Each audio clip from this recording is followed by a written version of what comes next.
before starting the session, I would just like to know what is the age group of the students here? How many students are from class 11th and 12th here? These are 11th and 12th standard. 12th standard students. Your students till what grade? 8, 9, 10th students. Okay, very good. Now, what is our purpose? आपको क्या बताया गया था? किस session के लिए आप आए हो यहाँ पे? आपको क्यों बुलाया गया है यहाँ पे? अनीस डिफेंस करियर इंस्टीट्यूट, ये एक एकेडमी है हमारी, पिछले 35 इयर्स से हम चला रहे हैं। हमारे फाउंडर ओनर सर है अनीस कुट्टी सर, जिस ऑर्गेनाइजेशन के ओनर फाउंडर है, और ये एक मैथमेटिशियन है। पिछले 35 सालों से हम बच्चों को डिफेंस सर्विसेज में और कॉम्पिटिटिव एग्जाम्स में, एडमिनिस्ट्रेटिव सर्विसेज में बच्चों को कैसे जाना है उसके लिए हम ट्रेनिंग प्रोवाइड करते हैं। और ये ना ही सिर्फ 11th और 12th स्टैंडर्ड के बच्चों के लिए है, बहुत ही कम उम्र से हम ये सिखाने की कोशिश करते हैं। What if I give you a career option कि क्लास 12th के बाद ही या क्लास 10th के बाद ही आपको गवर्नमेंट ऑफ इंडिया आपका एजुकेशन भी प्रोवाइड करेगा, आपकी डिग्री भी प्रोवाइड करेगा, और साथ ही साथ आपको स्टाइपेंड भी देगा। क्या आप ऐसा कोर्स ज्वाइन करेंगे? यस। और ये A1 ग्रेड ऑफिसर का जॉब है। This is not a very mediocre job. Class 12th में बच्चे की उम्र क्या होती है? 18 years you have completed. What if you get a job at an 18 years, you get a career at the age of 18, and government of India provide you stipend for 4 years to complete your graduation. Government of India आपको stipend देता है हर महीने आपका graduation. ये normal graduation नहीं, आपकी engineering की degree, BTech degree करने के लिए गवर्नमेंट पे कर रहा है हर महीना आपको। और आपको जो फैसिलिटीज प्रोवाइड हो रहे हैं बच्चों यहाँ पे, वो फैसिलिटीज आर ऑफिसर्स फैसिलिटी। आपने कभी डिफेंस पर्सनल्स को देखा है? ऑफिसर्स को देखा है? उनकी लाइफ देखी आपने? अलग से एक कैंटोनमेंट एरिया रहता है, रहने का एरिया अलग रहता है। जब ऑफिसर्स के गाड़ियां भी निकलती है, आर्मी, नेवी, एयरफोर्स लिखा रहता है, उनको बहुत सारे फैसिलिटीज मिलते हैं गवर्नमेंट की तरफ से। अगर ये सारी फैसिलिटीज आपको 18 साल की उम्र में मिले तो क्या आप जाना चाहेंगे? और प्लस इन सब के लिए आपको कोई भी डोनेशन देना नहीं है। It is only based on your individual credit, which is academics. आपको क्या अच्छा करना है? आपका academics।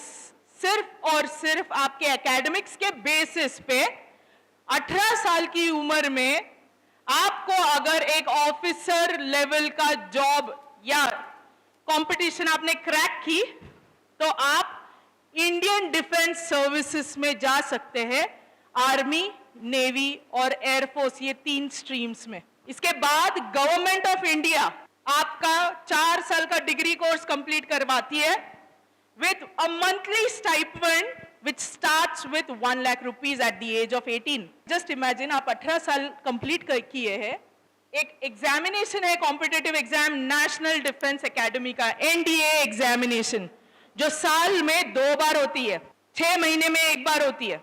इस एग्जामिनेशन को क्रैक करके अगर आप NDA में जाते हो 18 साल की उम्र से, आपको गवर्नमेंट का स्टाइपेंड मिलता है जो कि है 1 लाख रुपए पर मंथ, प्लस आपका फ्री अकोमोडेशन, आपका पूरा education, along with the best of the sporting facilities. May it be horse riding, swimming, paragliding, everything is done by the government of India. और इस NDA एग्जामिनेशन का form fees कितना रहता है? 100 rupees. 100 रुपए का फॉर्म भरना है। साल में 2 बार ये एग्जाम होती है, हर 6 महीने में ये एग्जाम होती है। इसके लिए एक एज ग्रुप है, 16 to 19 and a half. The students are allowed to give this examination multiple times. ये अगर आप क्रैक किए और अगर आप NDA में गए, आपका करियर सेट है through out your life till your retirement. You live an officer-like life, having 3 stars on your shoulder, and you are working for the nation. for your country. The only criteria is your academics. Academics में भी NDA exam is divided into two parts. First is the maths part, second is the GAT part. NDA exam के दो paper होते हैं हर 6 महीने में. Maths is of 120 marks. और ये मैथ्स कौन सा मैथ्स है जो आप क्लास 12th के बच्चे ऑलरेडी पढ़ चुके हैं, क्लास 10 तक का मैथ्स, और 11th 12th में जो आप पढ़ रहे हैं, ज्यादातर सिलेबस क्लास 11 तक का रहता है. एनडीए का थोड़े टर्म्स एंड कंडीशंस है. अगर बच्चे का मैथ्स पेपर क्लियर होता है, मैथ्स का पेपर क्लियर होता है तो ही उसका सेकेंड पेपर चेक किया जाता है. एक दिन में 2 पेपर्स देने रहते बच्चे को. सुबह मैथ्स का देगा, आफ्टरनून में गैट रहता है. Now GAT, what is GAT? General awareness test. It consist of all the remaining subjects. अब रिमेनिंग सब्जेक्ट्स में क्या है? जो भी आपने 10th स्टैंडर्ड तक पढ़ा है, स्टूडेंट्स जो 8, 9, 10th के, आपने जो 8th, 9th और 10th स्टैंडर्ड में सोशल स्टडीज पढ़ा है, फिजिक्स पढ़ा है, केमिस्ट्री पढ़ा है, बायोलॉजी पढ़ा है, वही आपका सिलेबस रहेगा एनडीए एग्जाम का. प्लस उसके साथ साथ English is a major subject GAT में, और प्लस आपको करंट अफेयर्स, जो करंट नॉलेज है, जीके का नॉलेज होना चाहिए, उसके लिए आपको रोज न्यूज़पेपर रीडिंग करना है. ठीक है? From class 8 onwards you can keep a target for yourself. और क्लास 11th 12th में आप ये एग्जाम अपीयर करें. जो बच्चा ये 2 एग्जाम में क्लियर होता है वो एनडीए रिटन एग्जाम क्लियर करता है. एक बार एनडीए रिटन एग्जाम क्लियर किया, second step to get into NDA is SSB, service selection board. आपने देखा होगा एनडीए के लिए जो भी ऑफिसर्स होते हैं उनकी एक पर्सनालिटी होती है. Their physical personality is well build, उनके फिजिकल क्वालिटीज चेक किए जाते हैं, उनके कम्युनिकेशन स्किल्स चेक की जाती है. एसएसबी में आपकी थिंकिंग क्या है, लॉजिकल थिंकिंग, एनालिटिकल थिंकिंग कैसी है, वो चेक किया जाता है. और कौन चेक करते हैं? आर्मी के मेजर ऑफिसर्स आते हैं. एक 5 दिन का कैंप होता है. वहां पे एनडीए जितने भी बच्चे रिटन क्लियर होते हैं वो एसएसबी के लिए जाते हैं. वहां से only and only based on your merit, which is your academics and your presentation of yourself, and the child or student is selected for NDA. 18 साल की उम्र से ही आपका करियर डिसाइडेड है. उसके लिए आपको ना डोनेशन पे करना है, ना आपको एक सब्जेक्ट के लिए इनकलकेट होना है. आपका 10th स्टैंडर्ड के लेवल तक का गैट आपको अच्छा आना चाहिए, और आपका मैथ्स अच्छा रहना चाहिए. मैथ्स एक ऐसा सब्जेक्ट है जिसे हम छोड़ नहीं सकते, चाहे आप कोई भी फील्ड में चाहो. बायोलॉजी के भी फील्ड में अगर आप जाते हैं, साइंटिफिक बायोलॉजी के फील्ड में, again mathematics is one subject which comes in. So जो बच्चे एस्पायर कर रहे हैं इंजीनियरिंग, मेडिकल फील्ड में, उनको ये भी पता रहना चाहिए कि 18 साल की उम्र से ही गवर्नमेंट ऑफ इंडिया ने एक बहुत अच्छा मौका बच्चों को दिया है to get into arm forces. और एनडीए एक लौती एग्जाम नहीं है. एनडीए के बाद भी बच्चों, this is for class 12 students, after NDA also up till the age of 42. आपने CRPF, CAPF नाम सुना है? Central reserve police forces. उसके अंदर भी बहुत सारे टेक्निकल एंट्रीज निकलते हैं. एक्समैन आर्मी, CDS कोर्स. जो ग्रेजुएशन के बाद जो बच्चे NDA नहीं दे पाते, वो ग्रेजुएशन करते करते CDS के लिए जाते हैं, एफकैट के लिए जाते हैं, combined defence services CDS exam रहती है, जो एक ग्रेजुएट बच्चा, लड़का या लड़की दे सकते हैं again to go into defence services. आप एनडीए के थ्रू भी जा सकते हैं, आप ग्रेजुएशन करते करते भी जा सकते हैं. The stipend remains the same. AFCAT, air force common entrance test, those who aspire to become go into air force, they give this AFCAT examination. Marine examination, maritime, IMUCET 12th standard के students, ये नाम सुना है आपने? IMUCET, Indian maritime common entrance test. ये examination होता है by the government of India for marine services. Marine services क्या रहते हैं? वाटर में, सी में, नेवी सर्विसेज. जो ऑफिसर बन के नेवी में जाना चाहते हैं उनकी स्पेशल टेस्ट रहती है. जैसे CET होती है वैसे ही IMUCET रहती है. और इसके थ्रू भी बच्चा क्लास 12th के बाद डायरेक्टली उसे स्टाइफंड स्टार्ट होता है। अब IMU CET देने के बाद मरीन टाइम इंजीनियरिंग भी बच्चा कर सकता है। उसके 3 कैटेगरीज है, 3 कैटेगरीज है। अगर बच्चे का फाइनेंशियल कंडीशन ठीक नहीं है, बच्चा चाहता है कि 1-2 साल में ही उसे नौकरी लग जाए, IMU CET आपको डिप्लोमा प्रोवाइड करता है, diploma in marine time engineering. 1 साल का कोर्स रहता है उसका। IMU CET अगर आप क्रैक कर लिए, एग्जाम क्रैक कर लिए, 1 साल का डिप्लोमा के लिए आप सिलेक्शन होता है आपका, and immediately from the second year you are being selected into marine time unit and your stipend, your salary starts. Again the salary is the same as NDA and you live an officer like life. अगर आप, वो हो गया diploma 1 साल का। 3 साल का nautical engineering का कोर्स रहता है, 3 years नॉटिकल साइंस का डिग्री रहता है, BSc इन नॉटिकल साइंस। ये भी अगर आप करेंगे 3 साल में आपको डिग्री प्रोवाइड होती है और compulsory 100% placements are offered by government. The third part is BTech marine engineering. BTech in marine engineering 4 साल का इंजीनियरिंग कोर्स रहता है। वो करने के बाद भी आप मरीन टाइम में डायरेक्टली एंट्री ले सकते हैं। Your salary starts at the age of 22। उसके अलावा कुछ और भी स्कीम्स गवर्नमेंट ने दिए हैं। अग्निवीर, अग्निपथ, कितने बच्चों ने सुना है? ये न्यूज में काफी आया था। उसके बारे में क्या सुना आपने? क्या जानकारी है आपको? जो बच्चे 10th स्टैंडर्ड के बाद पढ़ाई नहीं कर पाते या 12th स्टैंडर्ड के बाद पढ़ाई छूट जाती है, ऐसे लोगों के लिए, ऐसे बच्चों के लिए गवर्नमेंट ने ये स्कीम स्टार्ट की है, जिसके अंदर आपका 50% एकेडमिक्स देखा जाता है, 50% एकेडमिक्स और 50% आपका फिजिकल फिटनेस देखा जाता है। ये दोनों 50-50% लेके आपको अग्निवीर, अग्निपथ में डायरेक्ट एंट्री होती है। एक एग्जाम, कॉमन एंट्रेंस एग्जाम देने के बाद आपका सिलेक्शन हुआ तो क्लास 10th के बेसिस पे, instead of doing any mediocre job, a private job after class 10th and 12th, you can go into Agniveer, Agnipath. What is the benefit of it? इसका benefit ये है, गवर्नमेंट आपका डिग्री पूरा करता है एनडीए की तरह ही, प्लस गवर्नमेंट आपको स्टाइफंड भी देता है। अग्निवीर, अग्निपथ में आपका आधा एकेडमिक्स भी अच्छा है तो भी आप जा सकते हैं।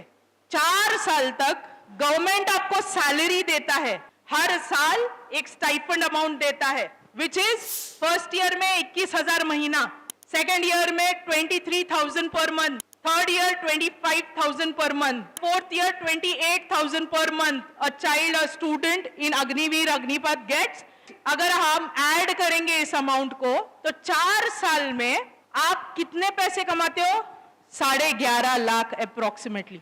एक 10वीं का बच्चा without completing the graduation gets 11 lakh rupees and plus उनका ग्रेजुएशन भी गवर्नमेंट करवाता है। उसके अलावा ये कोर्स कंप्लीट करने के बाद प्लस एडिशनल 11.5 लाख गवर्नमेंट हर स्टूडेंट को देता है, which counts to approximately 23 lakh after 4 years। जब तक बच्चा 20 साल का हो जाता है स्टूडेंट, उसके पास कितने रुपए हो जाते हैं? 22 लाख। 11 लाख आपके सैलरी के और 11 लाख आपका provident fund. Taking this ahead, as an officer there are few qualities which should be inbuilt in student as well from a very early age। उन्हीं के बारे में थोड़ा सा ज्यादा जानकारी देने के लिए मैं हमारे psychologist ma'am Vaishali Bobde ma'am को इनवाइट करूंगी कि वो आप बच्चों को उन 15 एस्पेक्ट्स के बारे में या क्वालिटीज के बारे में बताएं। So as a psychologist, rather as a psychologist की जगह as a human, हमारे लिए वो लीडरशिप क्वालिटीज क्यों इंपॉर्टेंट रहती हैं, या what are those officer like qualities? So they are effective intelligence, reasoning ability, power of expression, self confidence, determination, courage, cooperation, responsibility, stamina, liveliness, social adaptability and speed of decision making. These are just a few. इसके अलावा list और लंबी जाती है। Basically as a psychologist या as every human being, एक शब्द हम जिंदगी में सबसे ज्यादा यूज करते हैं। आई एक वर्ड ऐसा वर्ड है जो हम जिंदगी में सबसे ज्यादा यूज करते हैं। I is our self of identity. an idea of our identity.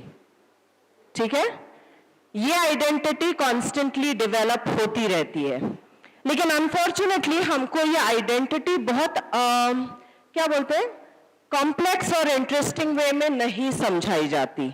We all are complex and that's the most fascinating part of अस.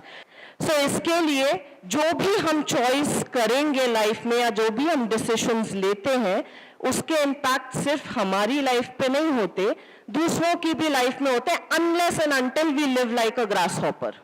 ठीक है, जो बहुत बहुत कम लोग करते हैं दुनिया में. सो क्योंकि हम इस बीच में हैं, तो वेइंग स्केल भी हमको काइंड ऑफ फेवर करती है, लेकिन क्योंकि ये हमको कॉम्प्लेक्सिटी समझाई नहीं जाती और क्योंकि हमारा डेवलपमेंट बहुत धीरे होता है कंपेयर टू अदर एनिमल्स, इसके लिए हम ज्यादा कंस्ट्रिक्टेड फील करते हैं.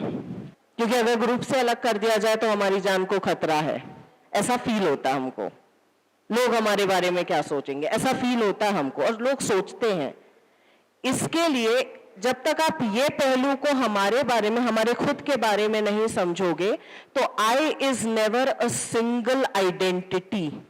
ह्यूमन, अगर आप अपने आप को समझने की कोशिश करोगे और आप अपना डेवलपमेंट देखोगे, या जो आप फ्रेंड सर्कल चूज करते हो, जो भी चूज करते हो, नहीं चूज करते हो लाइफ में, you will understand that humans make that choice from that self which is called as MWE, me.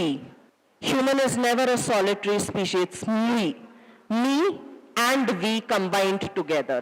ठीक है, तो जो भी choices करोगे, जो भी responsibility लोगे, इस freedom को समझना, उसके वजन को समझना और फिर उस हिसाब से लेना, क्योंकि इतना बड़ा पावर भी किसी और के पास नहीं है. So understand this thing, you'll understand yourself better. कि आप जो choices करते हो क्यों कर रहे हो, किसको इन्फ्लुएंस करने के लिए कर रहे हो. खुद के लिए कर रहे हो तो खुद कौन, खुद से और जुड़ा कौन जो इम्पैक्ट होगा. Understand these things, you will be fascinated with yourself. Good afternoon, my ex captain Rajkumar Pawar, Indian army. आप लोगों ने, मैडम ने जितने बताया, आप लोगों को मैं समझता हूँ कुछ समझ में आया होगा. क्योंकि आप लोगों का क्या होता है, कई चीजें स्कूल कॉलेज में जितने बाहर जितने होते हैं वो पता नहीं चलती. तो कैरियर कैसा बनाना है, नया मतलब अभी कौन से कोर्सेज चल रहे हैं, हम उसको कैसे हासिल करते हैं. नहीं तो क्या होता है, 10वीं 11वीं इंजीनियरिंग बस इतना ही दिमाग में लेकर, मदर फादर क्या है, उन्होंने पढ़ा लिखा पहले होते हैं, वो इंजीनियरिंग बनना है, डॉक्टर बनना है, इतना ही होता है. लेकिन अब आजकल जमाना चेंज हो गया है, आजकल कोर्सेस हो गए बहुत. आज वो नहीं है, पहले क्या होता था हमारे टाइम में, 12वीं क्लास कर दिया आपने तो बस जॉब अच्छी मिलेगी, या डॉक्टरी कर दिया, इंजीनियरिंग कर दिया, हो गया. अभी वो जमाना नहीं है, अभी काफी कोर्सेस है, उसको आपको करना है. और सबसे इम्पोर्टेंट है, इंडियन गवर्नमेंट की तरफ से बहुत ऐसे कोर्सेस होते हैं जो कि हम लोगों को मालूम नहीं है. तो वो मालूम चीजें करना है. इसके लिए आपको ये जैसे कैरियर एकेडमी है, वो समझाते है, बताते है, उसके ऊपर ध्यान देना है. इसमें आपने ध्यान देना है कि क्या हम कर सकते हैं. हर एक आदमी के अंदर कला होती है, हर एक आदमी के अंदर गुण होता है कि कुछ ना कुछ करके दिखाने का, लेकिन उसको सही रास्ता नहीं मिलता. तो इसलिए आज मैडम ने काफी चीजें शॉर्ट टाइम में कवर किया है. इसके ऊपर जरूर याद मतलब ध्यान दीजिए और अपना अगला कैरियर चुनिए.